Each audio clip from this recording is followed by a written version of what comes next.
सभी का बहुत बहुत स्वागत है आपके अपने चैनल हाई-फाई स्टडी में। फ्रेंड्स, इसके पहले के वीडियो में हम लोगों ने टेंस के बारे में पढ़ा, टेंस क्या है, टेंस के टाइप्स कौन कौन से हैं। तो आई होप आपको अच्छे से समझ में आया होगा और रटने की कोई भी ज़रूरत नहीं है कि टेंस के कितने टाइप है। ठीक है, तो ट्रिक के माध्यम से हम लोग देख लिए थे कि कैसे हम लोग पहचान करेंगे टेंस कितने प्रकार का होता है। ठीक है, ये सब सारी चीज़ें हम लोगों ने पिछले के वीडियो में देख लिया। और पिछले के वीडियो में हम लोगों ने एक टाइप्स पढ़ा था, क्या, प्रेजेंट इंडेफिनिट टेंस के बारे में हम लोगों ने पढ़ लिया। उसको अच्छे से ट्रिक के माध्यम से मैंने आप लोगों को समझा दिया था। और फ्रेंड्स, मैंने आप लोगों को प्रेजेंट ऐसे मैंने ट्रिक से बताया ना, प्रेजेंट के घर का कौन कौन सा मेंबर है, जैसे डू डज हो गया, इज एम आर हो गया, हैज़ हैव हो गया, हैज़ बिन और हैव बिन हो गया। ये चीज़ कहीं भी आपको दिख जाती है तो वो प्रेजेंट टेंस होता है। ठीक है, वो प्रेजेंट टेंस के क्या है, आपका हेल्पिंग वर्ब है, प्रेजेंट टेंस का हेल्पिंग वर्ब है। अब जैसे डू डज दिख गया तो वो हो गया आपका प्रेजेंट इंडेफिनिट का हेल्पिंग वर्ब हो गया, और इज एम आर कहीं दिख गया तो प्रेजेंट कंटिन्यूअस का हो जाता है। ठीक है, तो इस तरीके से हम लोगों ने ट्रिक के माध्यम से समझ लिया था। इसके पिछले के वीडियो में अगर आप लोग नहीं देखे हैं तो वहाँ से जाकर देख लीजिए, फिर आपको सारी चीज़ें अच्छे से समझ में आएगी। क्योंकि मैंने आपको एक ऐसा ट्रिक बताया जिससे आपको रटने की बिल्कुल भी ज़रूरत नहीं पड़ेगी और सारे टेंस का हेल्पिंग वर्ब आप लोगों को अच्छे से समझ में आ जाएगा। ठीक है, रटने की कोई ज़रूरत नहीं पड़ेगी। तो आज की क्लास में हम लोग क्या पढ़ेंगे, प्रेजेंट कंटिन्यूअस टेंस। ठीक है, इसके पहले हम लोगों ने क्या पढ़ा था, प्रेजेंट इंडेफिनिट टेंस हम लोगों ने अच्छे से देख लिया, उसको समझ लिया। प्रेजेंट इंडेफिनिट टेंस को आज हम लोग पढ़ेंगे क्या, प्रेजेंट कंटिन्यूअस टेंस। फ्रेंड्स देखिए, अगर हिंदी में देखें हम लोग तो जो प्रेजेंट कंटिन्यूअस होता है उसकी पहचान करने के लिए आपका जो वाक्य है, वाक्य अंत में आएगा क्या, रहा है, रही है, रहे हैं। कहीं भी आपको दिख जाए, जैसे रहा है या रही है, रहे हैं, कहीं भी वाक्य के अंत में दिख जाए तो वहाँ पे क्या होता है, प्रेजेंट कंटिन्यूअस टेंस होता है। ये क्या है, हिंदी की पहचान है। हिंदी में हम लोग टेंस को कैसे पहचानेंगे, तो ये हिंदी का पहचानता है। ठीक है, वाक्य अंत में रहा है, रही है, रहे हैं दिख जाता है कहीं भी तो वहाँ क्या होता है, प्रेजेंट कंटिन्यूअस टेंस होता है। ठीक है, यहाँ तक अभी यहाँ तक सबको समझ में आया, फर्स्ट पॉइंट सबको समझ में आया ना। जैसे हम लोग प्रेजेंट इंडेफिनिट टेंस में पढ़े थे 4 क्या, अफर्मेटिव। फ्रेंड्स, आप सबको पता ही होगा अफर्मेटिव का मतलब क्या होता है, कहीं भी कोई चीज़ पॉजिटिव वे में हो, या फिर किसी का मतलब होता है हाँ या पॉजिटिव वे में चीज़ें हो रही हैं तो वहाँ उसको क्या बोलते हैं, अफर्मेटिव। उसी तरह हम लोगों ने नेगेटिव को देखा था, उसका मतलब ही नेगेटिव है तो नॉट आएगा वहाँ पे, interrogative, question mark, double interrogative, ये सब इन सब के बारे में मैंने आपको पहले वीडियो में बता दिया। ठीक है, तो यहाँ पे हम लोग टाइम वेस्ट ना करते हुए चलिए क्लास आज की स्टार्ट करते हैं। ठीक है, तो प्रेजेंट कंटिन्यूअस में हिंदी की पहचान क्या होगी, रहा है, रही है, रहे हैं। कहीं भी वाक्य के अंत में आपको दिख जाए क्या, रहा है, रही है, रहे हैं, तो वहाँ क्या होगा, प्रेजेंट कंटिन्यूअस टेंस होगा। ठीक है, तो इसका फर्स्ट पॉइंट हम लोग क्या देखेंगे, अफर्मेटिव। देखिए फ्रेंड्स, जो प्रेजेंट कंटिन्यूअस टेंस है इसका हेल्पिंग वर्ब होता है क्या, इज, एम, आर। ठीक है, इसका ये क्या है, 3 हेल्पिंग वर्ब है, इज, एम, आर। अब कहाँ पे इज़ लगेगा, कहाँ पे एम लगेगा, कहाँ पे आर लगेगा, इसके आगे मैं आप लोगों को बताती हूँ। देखिए, कहीं भी आपको फर्स्ट पर्सन दिख जाए, फर्स्ट पर्सन सिंगुलर, ठीक है, तो वहाँ पे मैं के साथ एम लगेगा हमेशा, आई के साथ हमेशा एम लगेगा, बाकी हर चीज़ के साथ क्या लगेगा, आपका आर लगेगा। ठीक है, और इज़ कहाँ लगेगा, इज़ आपका लगेगा थर्ड पर्सन के साथ। ठीक है, इस कहाँ पे लगेगा, कहीं भी आपको थर्ड पर्सन दिख जाए, जैसे वह हो गया या किसी का नाम हो गया, वो क्या है, थर्ड पर्सन है, तो थर्ड पर्सन के साथ हमारा क्या लगेगा, इज़ लगेगा। ठीक है, इज़ किसके साथ लगेगा, थर्ड पर्सन के साथ, ये याद रखे रहिएगा, थर्ड पर्सन के साथ क्या लगेगा, इज़ लगेगा, और आई के साथ एम लगेगा, बाकी सबके साथ क्या लगेगा, आर लगेगा, बाकी जितना बचे उसके साथ क्या लगेगा, आर लगेगा। थर्ड पर्सन के साथ इज़, आई के साथ एम, और बाकी जितने भी बचे उनके साथ क्या लगेगा, आर लगेगा। ठीक है, समझ में आया यहाँ तक, ये पॉइंट क्लियर हो गया कि इज़, एम, आर किसके साथ लगेगा। आई होप आपको समझ में आया होगा। ठीक है, अगर थर्ड पर्सन कहीं दिखा प्रेजेंट कंटिन्यूअस में, अगर कहीं थर्ड पर्सन दिख गया तो वहाँ पे इज़ लगेगा हेल्पिंग वर्ब, और आई के साथ हमेशा एम लगेगा, और बाकी जितनी भी चीज़ें बचती हैं उनके साथ क्या लगेगा, आर लगेगा। ठीक है, समझ में आया सभी को, आगे बढ़े। चले आगे देखते हैं। देखिए अफर्मेटिव सबसे पहले हम लोग फर्स्ट क्या पढ़ेंगे, अफर्मेटिव। अफर्मेटिव में देखिए फ्रेंड्स, सबसे पहले क्या आएगा आपका सब्जेक्ट। जैसे हर सारी चीज़ में सबसे पहले सब्जेक्ट आ रहा है तो यहाँ पे सब्जेक्ट लिखेंगे। फिर हेल्पिंग वर्ब लगाएंगे। देखेंगे अगर थर्ड पर्सन है तो वहाँ पे इज़ लगाएंगे। अगर आई है, फर्स्ट पर्सन है, आई है, तो यहाँ पे आपका एम लगेगा। बाकी सबके साथ क्या लगेगा, आर लगेगा। ठीक है। और यहाँ पे मेन वर्ब की फर्स्ट फॉर्म होगा। ठीक है, क्या होगा, मेन वर्ब का फर्स्ट फॉर्म होगा और उसके साथ आईएनजी। फ्रेंड्स देखिए कंटिन्यूअस की पहचान ही यही होती है ना कि आपको अगर टेंस में आईएनजी दिख गया तो वो कंटिन्यूअस टेंस होगा। ठीक है, तो यहाँ पे क्या लगाएंगे, मेन वर्ब के फर्स्ट फॉर्म के साथ आईएनजी लगाएंगे और लास्ट में क्या हो जाएगा, आपका ऑब्जेक्ट हो जाएगा। ठीक है, तो ये हमारा क्या हो गया, एक फॉर्म हो गया कि इस फॉर्म में हमको अरेंज करना है। ठीक है, समझ में आया सभी को कि पहले सब्जेक्ट आएगा, फिर हेल्पिंग वर्ब आएगा, फिर मेन वर्ब का फर्स्ट फॉर्म आएगा और उसके साथ आईएनजी जुड़ा रहेगा, क्योंकि कंटिन्यूअस टेंस है तो आईएनजी जुड़ा ही रहेगा। फिर लास्ट में हमारा क्या हो जाएगा, ऑब्जेक्ट हो जाएगा। चलिए एग्जाम्पल के माध्यम से समझते हैं फिर, ताकि आपको अच्छे से समझ में आ जाएगा। ठीक है, एग्जाम्पल के थ्रू समझेंगे तो चीज़ें आपकी क्लियर हो जाएगी। अभी जितना मैंने बताया आप सबको समझ में आया, आई होप आपको समझ में आया होगा। अगर कोई चीज़, कोई डाउट रह जाए तो आप कमेंट बॉक्स में कमेंट करके पूछ लीजिएगा। ठीक है, तो चलिए एग्जांपल से देखते हैं। देखिए जैसे पहला एग्जांपल है हमारा, मैं आ रहा हूँ। ठीक है, मैं आ रहा हूँ, तो ये वाक्य के अंत में रहा आया ना, रहा हूँ, तो हम क्या करेंगे, इसकी पहचान करेंगे कौन सा टेंस है, प्रेजेंट कंटिन्यूअस टेंस है। ठीक है, क्योंकि वाक्य के अंत में, किसी भी वाक्य के अंत में रहा है, रही है, रहे हैं आता है तो वहाँ पे क्या होता है, प्रेजेंट कंटिन्यूअस टेंस होता है। तो यहाँ वाक्य के अंत में आपका क्या आया, रहा हो, तो ये क्या हो जाएगा, प्रेजेंट कंटिन्यूअस टेंस हो जाएगा। अब इसको हम बनाएंगे। ठीक है, देखिए आई का क्या होता है, मैं ना, मैं का हम लोग क्या लिखेंगे, आई। और मैंने आपको बताया कि हमेशा आई के साथ एम जुड़ेगा, हमेशा आई के साथ हेल्पिंग वर्ब एम होगा प्रेजेंट कंटिन्यूअस टेंस में। तो यहाँ पे आई के साथ क्या लग जाएगा, आपका एम लग जाएगा। इसका हेल्पिंग वर्ब क्या हो जाएगा, एम। और आना का क्या हो जाएगा कम। और मेन वर्ब की फर्स्ट फॉर्म के साथ हम लोग को आईएनजी जोड़ना है, तो ये क्या हो जाएगा, कमिंग हो जाएगा। तो इसका टेंस क्या बन जाएगा, आई एम कमिंग। ठीक है, समझ में आया सभी को। मैं आ रहा हूँ। ठीक है, मैं आ रहा हूँ, मैं का हो जाएगा आई, और आई के साथ हम लोग एम लगाते हैं हेल्पिंग वर्ब, और कमिंग में कम में आईएनजी जोड़ देंगे तो हो जाएगा क्या, आपका कमिंग। इसका टेंस क्या बन जाएगा, आई एम कमिंग। समझ में आया सभी को, यहाँ तक समझ में आया ना, आगे बढ़े। फ्रेंड्स देखिए अगर आपके एग्ज़ाम में ऐसे लिख दिया आई एम कमिंग, ठीक है, ये दे दिया और पूछा कि ये कौन सा टेंस है, ऐसे भी पूछता है एग्ज़ाम में कि आपको एक टेंस लिख देगा, एक वाक्य लिख देगा, आपको एक सेंटेंस लिख देगा और पूछेगा कि ये कौन सा टेंस है, तो आपको पहचान करके बताना होगा। तो सबसे पहले आप देखेंगे कि हेल्पिंग वर्ब क्या है, तो एम है इसका हेल्पिंग वर्ब। ठीक है, तो हम लोग पहले वीडियो में पढ़ा था कि एम किसके घर का आता है, प्रेजेंट के घर का आता है। इसके पहले के वीडियो मैंने आप लोगों को बहुत अच्छे से समझाया, अगर नहीं देखे तो वहाँ से जाके देख लीजिए, आपको समझ में आ जाएगा। तो इस तरीके से आप पहचान कर लेंगे। तो एम किसके घर का आता है, प्रेजेंट के घर का आता है, तो ये क्या हो गया आपका प्रेजेंट। और फिर आगे देखेंगे, अब मेन वर्ब की फर्स्ट फॉर्म में आईएनजी जुड़ा है, तो ये आपका टेंस क्या हो जाएगा, प्रेजेंट कंटिन्यूअस टेंस हो जाएगा। ठीक है, तो इस तरीके से आप लोग सेंटेंस से भी पहचान कर लेंगे कि ये कौन सा टेंस है, क्योंकि आपके एग्ज़ाम में ज़्यादातर यही पूछा गया। आपको टेंस बनाने के लिए भी दे सकता है, ये भी दे सकता है, और डायरेक्ट आपको सेंटेंस लिख के ये पूछेगा कि कौन सा टेंस है, तो आपको वहाँ पे पहचान करना पड़ेगा। तो ठीक है, तो इस तरीके से आप पहचान कर लेंगे।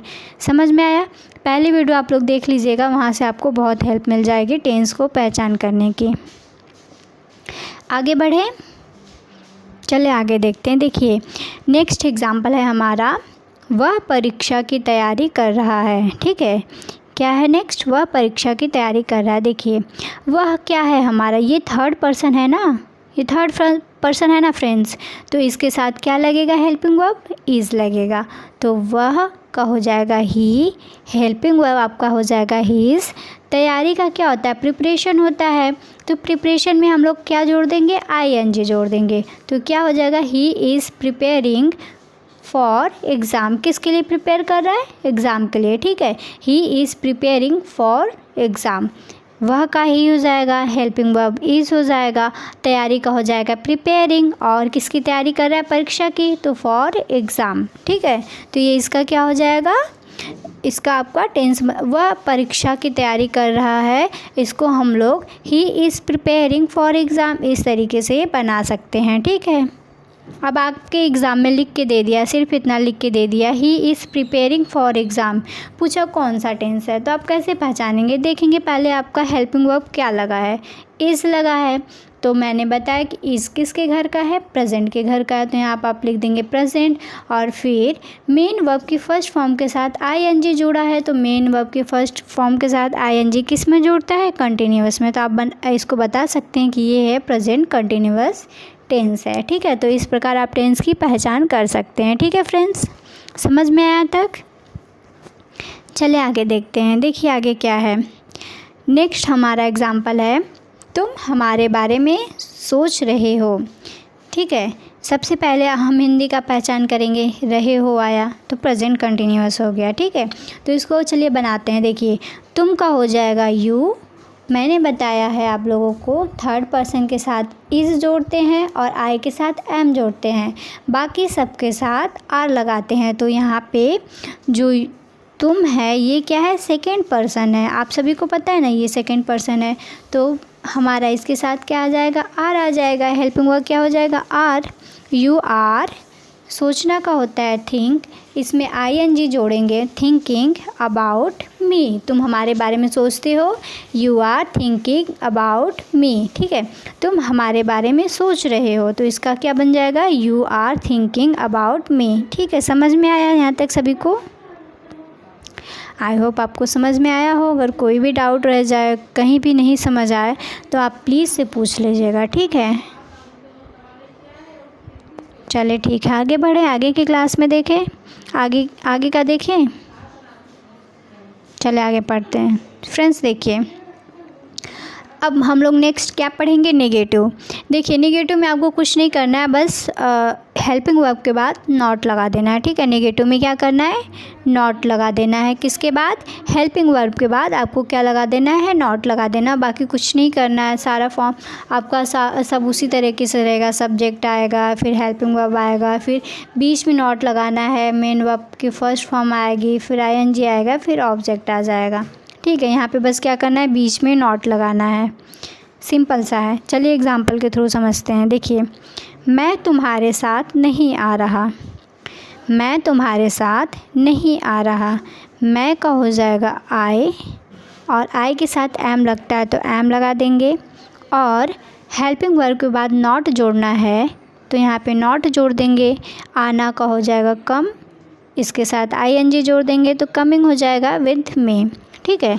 I am not coming with you, ठीक है, I am not coming with you, ठीक है। मैं तुम्हारे साथ नहीं आ रहा, इसका क्या बन जाएगा, I am not coming with you, ठीक है। समझ में आया। चलिए नेक्स्ट देखते हैं, वह परीक्षा की तैयारी नहीं कर रहा। फ्रेंड्स इसके पहले हम लोग क्या पढ़े, वह परीक्षा की तैयारी कर रहा है, यहाँ पे निगेटिव बनाना है तो हम नहीं लगा दिए बीच में, ठीक है। तो यहाँ पे इसका इंग्लिश बनाएंगे, क्या हो जाएगा, टेंस इसका बनाएंगे, he is not preparing for exam, ठीक है। इसका क्या बन जाएगा, he is not preparing for exam.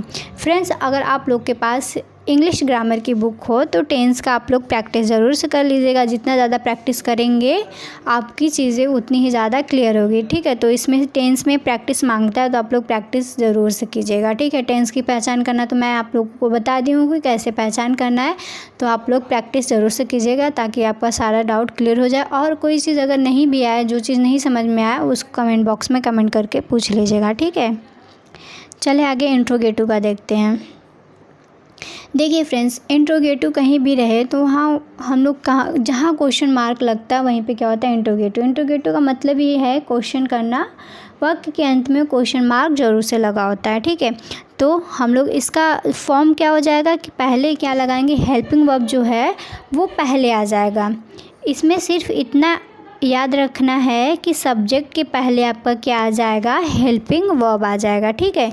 Interrogative में सब्जेक्ट के पहले आपका क्या आ जाएगा, हेल्पिंग वर्ब आ जाएगा। चलिए एग्जाम्पल के माध्यम से समझते हैं। जैसे क्या तुम मुझसे बात कर रहे हो। एग्जाम्पल है क्या तुम मुझसे बात कर रहे हो, तो यहाँ पे क्वेश्चन मार्क आ गया, ठीक है। क्वेश्चन मार्क आ गया ना इंट्रोगेटिव में। और इंट्रोगेटिव इतना बस आप याद रख के रहिएगा, जो क्या या क्यों आता है वो सब्जेक्ट के पहले, मतलब आपका जो ये तुम दिया है या फिर वह दिया उसके पहले आएगा, ठीक है। सब्जेक्ट के पहले हम लोग क्या लगाएंगे, हेल्पिंग वर्ब। ये इसकी पहचान है। इंट्रोगेटिव की पहचान क्या है कि सब्जेक्ट के पहले हेल्पिंग वर्ब आएगा, वो चाहे कोई भी टेंस हो, ठीक है। सारे टेंस में सब्जेक्ट के पहले हेल्पिंग वर्ब आएगा, यही इंट्रोगेटिव की पहचान है। यहाँ तक समझ में आ गया। तो इसका हम लोग क्या बनाएंगे, सब्जेक्ट के पहले हम लोग को हेल्पिंग वर्ब लिखना है, तो तुम के साथ आर आएगा, हेल्पिंग वर्ब आर। तुम का हो जाएगा you, are you talking to me. देखिए यहाँ पे सब्जेक्ट के पहले हेल्पिंग वर्ब लगाना है, तो तुम यू के साथ हेल्पिंग वर्ब क्या लगता है, आर लगता है, तो आर पहले लगा देंगे। आर हो जाएगा आपका पहले, फिर तुम का हो जाएगा यू, बात करना का हो जाएगा टॉकिंग, और मुझसे तो to me. You are you talking to me, ठीक है। क्या तुम मुझसे बात कर रहे हो, are you talking to me. जैसे आप किसी से पूछते हैं क्या तुम मुझसे बात कर रहे हो, are you talking to me, ठीक है। तो इस तरीके से इसका बन जाएगा टेंस। समझ में आया यहाँ तक। अब देखिए जैसे आपके एग्ज़ाम में ये दे दिया, ठीक है, सिर्फ इतना एक सेंटेंस दे दिया, are you talking to me, और पूछ लिया कि ये कौन सा टेंस है, तो आप कैसे पहचानेंगे। पहले देखेंगे कि हेल्पिंग वर्ब क्या लगा है, तो यहाँ पे हेल्पिंग वर्ब लगा है आपका आर, ठीक है। अब आर किसके घर का मेंबर है, प्रेजेंट के घर का मेंबर है, तो आप यहाँ पे प्रेजेंट लिख दीजिए। फिर देखेंगे कि मेन वर्ब की फर्स्ट फॉर्म के साथ क्या लगा है, यहाँ मेन वर्ब की फर्स्ट फॉर्म के साथ आईएनजी जुड़ा है, तो ये हो जाएगा आपका कंटिन्यूअस टेंस। तो आप इस तरीके से बता सकते हैं कि ये प्रेजेंट कंटिन्यूअस टेंस है। और इसमें पूछेगा कि इंट्रोगेटिव है या डबल इंट्रोगेटिव है या अफर्मेटिव है, तो इंट्रोगेटिव की पहचान यही होती है कि सब्जेक्ट के पहले हेल्पिंग वर्ब होता है। तो यहाँ पे सब्जेक्ट के पहले हेल्पिंग वर्ब है, तो आप इस तरीके से पहचान लेंगे कि ये प्रेजेंट कंटिन्यूअस का इंट्रोगेटिव सेंटेंस है, ठीक है। समझ में आ गया फ्रेंड्स। आगे देखें, चले नेक्स्ट एग्जाम्पल देखते हैं। देखिए नेक्स्ट एग्जाम्पल क्या है, क्या वह अपने घर जा रहा है। सॉरी यहाँ क्वेश्चन मार्क होगा, क्या वह अपने घर जा रहा है। आप किसी से क्वेश्चन कर रहे हैं ना, क्या वह अपने घर जा रहा है, तो यहाँ पे हेल्पिंग वर्ब पहले आ जाएगा, वह के साथ क्या लगता है, is he going to her house. Her मतलब अपने घर जा रहा ना, तो he is going to her house, ठीक है। तो इसका क्या बन जाएगा, he is going to her house, वह अपने घर जा रहा है, ठीक है। इस तरीके से हम लोग बनाएंगे इसका सेंटेंस, ठीक है फ्रेंड्स। समझ में आया। आई होप आपको समझ में आ रहा होगा। अब हम लोग क्या पढ़ेंगे नेक्स्ट, डबल इंट्रोगेटिव देखेंगे, ठीक है फ्रेंड्स। क्या देखेंगे, डबल इंट्रोगेटिव। देखिए डबल इंट्रोगेटिव की पहचान क्या होती है, इसमें WH फैमिली आता है। आप सभी को पता होगा ना WH फैमिली क्या है, जैसे वॉट हो गया, वाई हो गया, वेयर हो गया, ये सब क्या है, WH फैमिली है, ठीक है। तो सब्जेक्ट के पहले देखिए इसका एक ये स्ट्रक्चर है, ठीक है। ये इसका क्या फॉर्म है, एक फार्मूला है कि पहले आपको WH फैमिली ऐड करना है, फिर आपको हेल्पिंग वर्ब ऐड करना है, फिर आपका आएगा सब्जेक्ट, ठीक है। पहले क्या आएगा, WH फैमिली, फिर आपका आएगा हेल्पिंग वर्ब, फिर आएगा सब्जेक्ट, फिर आएगी मेन वर्ब की फर्स्ट फॉर्म, फिर ING जुड़ेगा, और लास्ट में क्या होगा, ऑब्जेक्ट होगा, ठीक है। तो आपको कहीं भी डबल इंट्रोगेटिव दिखता है तो इसकी पहचान यही होती है कि किसी भी टेंस में अगर आपको डबल इंट्रोगेटिव दिख गया तो आप सबसे पहले WH फैमिली को लिखेंगे। इसके बाद उसका जो हेल्पिंग वर्ब, जिस टेंस का जो हेल्पिंग वर्ब होगा उसको लगाएंगे। इसके बाद सब्जेक्ट से स्टार्ट करेंगे, ठीक है। इतना समझ में आया, इतना समझ में क्लियर हुआ यहाँ तक सबको कि डबल इंट्रोगेटिव में क्या करेंगे, पहले WH फैमिली आएगा, फिर उसके बाद हेल्पिंग वर्ब आएगा, फिर इसके बाद सब्जेक्ट आएगा, फिर आपका आगे की चीज़ें आएगी, ठीक है, चाहे कोई भी टेंस हो, ठीक है। समझ में आया ना। चलो एग्जाम्पल के माध्यम से देखते हैं। देखिए, तुम आज रात कहाँ जा रहे हो। तुम आज रात कहाँ जा रहे हो, डबल इंट्रोगेटिव है तो इसमें भी क्वेश्चन मार्क आता है। अब इसमें हमें सबसे पहले WH फैमिली लगाना है, तो कहाँ का हो जाएगा वेयर। ठीक है, हमारा एग्जाम्पल क्या है, तुम आज कहाँ जा रहे हो, तो कहाँ का हो जाएगा वेयर। सबसे पहले WH फैमिली को लगाएंगे वेयर, फिर इसका हेल्पिंग वर्ब लगाएंगे आर, क्योंकि यू के साथ आर ऐड होगा। फिर तुम का हो जाएगा यू गोइंग टू नाइट। ठीक है, where are you going tonight, तुम आज रात कहाँ जा रहे हो, where are you going tonight. ठीक है फ्रेंड्स, समझ में आया। देखिए सिंपल सा है, कुछ है इसमें नहीं। अगर आप पहली वीडियो को देखे होंगे तो आपको चीज़ें बहुत अच्छी समझ में आएगी। ठीक है, अगर आप पहली वीडियो नहीं देखे होंगे तो आपको कन्फ्यूज़न हो रहा होगा, लेकिन अगर आप पहला वीडियो देखे होंगे तो आपको कोई कन्फ्यूज़न नहीं होगा। हाँ ठीक है, समझ में आया। आपको डबल इंट्रोगेटिव में क्या करना है कि WH फैमिली को पहले लगाना है और इसके बाद इज़-एम-आर आएगा, फिर इसके बाद सब्जेक्ट के बाद की चीज़ें आएगी। ठीक है, तो WH फैमिली हम लोग लगा दिए। यहाँ कहाँ का हो जाएगा, कहाँ का होता है वेयर होता है ना, कहाँ का। फिर इसके बाद यहाँ पे हेल्पिंग वर्ब आ गया आर, फिर यू गोइंग टू नाइट। ठीक है, इसका क्या बन जाएगा, where are you going tonight. समझ में आया। देखिए नेक्स्ट क्या है, वह मुझसे बात क्यों नहीं कर रहा। वह मुझसे बात क्यों नहीं कर रहा है। ठीक है, अगर आपके एग्ज़ाम में ऐसे दे दिया कि वह मुझसे बात क्यों नहीं कर रहा। फ्रेंड्स देखिए, WH ये डबल इंट्रोगेटिव की पहचान कैसे करेंगे हम लोग, अगर हिंदी में टेंस देता है तो यहाँ पे कहाँ हो गया, क्यों हो गया, क्या हो गया, ये वाक्य के बीच में आएगा। ठीक है, वाक्य के बीच में आएगा। और अगर वाक्य की शुरुआत में ही क्या, क्यों, कहाँ आ जाए तो आपका क्या हो जाएगा, वो इंट्रोगेटिव होता है। और अगर बीच में आता है तो क्या होता है, डबल इंट्रोगेटिव होता है। ठीक है, बस इतनी सी बात याद रख रहिएगा कि कहीं अगर वाक्य के बीच में क्या, क्यों, कहाँ, ये सब वाक्य के बीच में आता है तो डबल इंट्रोगेटिव होता है। और वाक्य के पहले आता है, वाक्य की शुरुआत इसी से होती है, तो वहाँ पे सिर्फ इंट्रोगेटिव होता है। और जहाँ डबल इंट्रोगेटिव होता है वहाँ WH फैमिली को पहले लिखते हैं, इसके बाद हेल्पिंग वर्ब लगाते हैं, इसके बाद सब्जेक्ट आपका आता है। ठीक है, यहाँ तक समझ में आया। तो उसी तरह चलिए इसका हम लोग बनाएंगे, वह मुझसे बात क्यों नहीं कर रहा। तो पहले हम क्यों का लिखेंगे वाई। ठीक है, हमारा WH फैमिली क्या हो जाएगा वाई। फिर इसके बाद हेल्पिंग वर्ब लिखेंगे इज़, क्योंकि ही के साथ इज़ लगता है, ये थर्ड पर्सन है, थर्ड पर्सन के साथ इज़ लगता है। और वह का हो जाएगा ही, यहाँ पे नॉट दिया है तो यहाँ नहीं है, वाक्य में नहीं लिखा गया, वह मुझसे बात क्यों नहीं कर रहा, तो नहीं का नॉट हो जाएगा, बात करना का टॉकिंग हो जाएगा, मुझसे मतलब to me. Why is he not talking to me, वह मुझसे बात क्यों नहीं कर रहा, why is he not talking to me. ठीक है, समझ में आया सबको। आप लोग खुद से प्रैक्टिस करके देखिएगा, जिस तरीके से मैंने बताया उस तरीके से आप लोग खुद से प्रैक्टिस करके देखिएगा। आई होप आपका सारा जितने भी क्वेश्चन होगा सारा आपका क्वेश्चन बन जाएगा। ठीक है, समझ में आया। तो आज हम लोगों ने क्या पढ़ लिया, प्रेजेंट कंटिन्यूअस टेंस को हमने देखा। प्रेजेंट कंटिन्यूअस में हम लोगों ने अफर्मेटिव टेंस, नेगेटिव, इंट्रोगेटिव और डबल इंट्रोगेटिव को पढ़ लिया। ठीक है, समझ में आया सबको। आई होप आप लोग को समझ में आया होगा। अगर कोई भी डाउट रह गया हो तो कमेंट बॉक्स में ज़रूर से क्वेश्चन पूछ लीजिएगा। जो भी डाउट, जो भी ना समझ में आया कमेंट बॉक्स में कमेंट करके ज़रूर से पूछ लीजिएगा। ठीक है, मिलते हैं नेक्स्ट वीडियो में, तब तक के लिए टेक केयर, बाय बाय।